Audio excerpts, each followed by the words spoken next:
talk about the summit is Nii Akuetteh. He is an Africa expert and the executive director of the African Immigrant Caucus here in Washington, D.C. So let's look ahead. The theme this year includes even stronger community with a shared future through win-win cooperation. We were just hearing about some of the history that China has with the African continent. What are the expectations for this summit? You know, it is true. China's relationship with Africa goes way back. I was born in Ghana. I remember in the 60s seeing Chinese leaders coming through Accra. So the relationship goes a long way. We have the Tazara Rail Line. And in terms of this summit, which I think is the 7th that has been heard from what I'm hearing, we expect sort of to raise the bar. In the last summit in Johannesburg, China pledged $60 billion to support development and industrialization in Africa.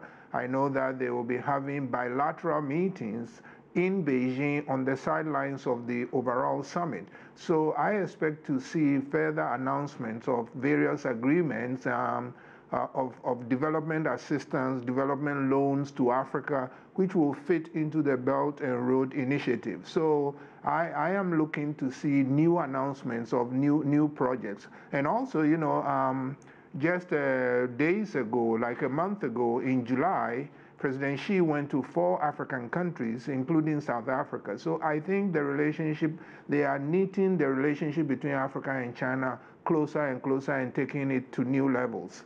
You mentioned the Belt and Road Initiative. Uganda's president said the other day that it will fast-track Africa's development even more and open it to more trade. Your thoughts on those comments? I think, yes, it is. In fact, I was reading an analysis that I agree with, which says that the infrastructure being built by China, railroads, roads, industrial parks, are necessary because Africa needs a lot of infrastructure. But it is a first step. It is necessary, but it's not sufficient. African countries must now find a way to make those infrastructures productive, be able to pay for themselves. And because Africa has a huge youth bulge, young people who are looking for jobs, they need to build on top of those infrastructures programs that will lead to labor-intensive employment. So it's a first step, but they need to do more. I mean, places like Uganda need to do more to build on that good employment. And you and I were talking last month during President Xi's tour through Africa. Is it about building on that momentum as he traveled around the continent, talking to different leaders, sort of setting things in place for what is happening next week in Beijing? Yes, I think it is. Yes, I think it is. And of course, because, I mean, China is so powerful in so many ways, from the point of view of population, the point of view of the fastest growing economy, #2 in the world, soon to be #1. When the head of China goes to any place, it shines a light on where he is and what he's saying. I'm saying that to say others have also mentioned that the Africans themselves, the African leaders and governments, they need to do their homework even before Chinese leaders come. So they have to be asking, what do we need? As much as there's warm relations between Africa and China and win-win, each country in the world looks after its own interests, #1. So Africans need to be saying, okay, what do we want out of our relationship with China? How do we protect our own interests?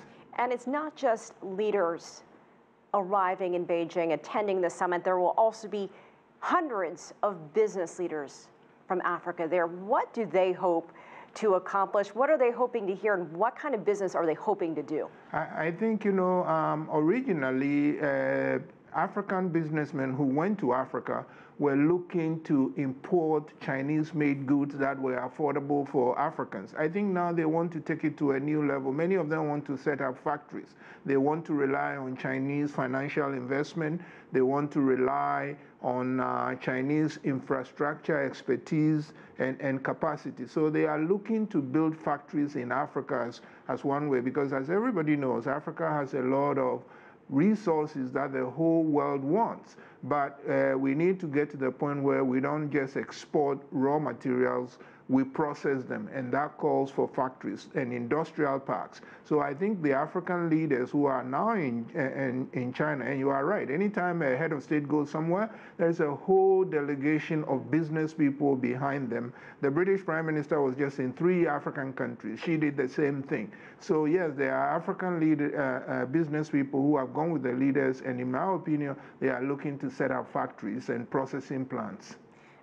Chinese President Xi Jinping will be co-chairing a roundtable discussion with South Africa's President Cyril Ramaphosa. What are some of the concerns that may come up? Because they're opening this up to talk about relations, concerns, where things go from here. What are you expecting to hear? You know, the presidents, they need, in Africa in particular, again, because of the youth bulge and other things, there is pressure from the bottom.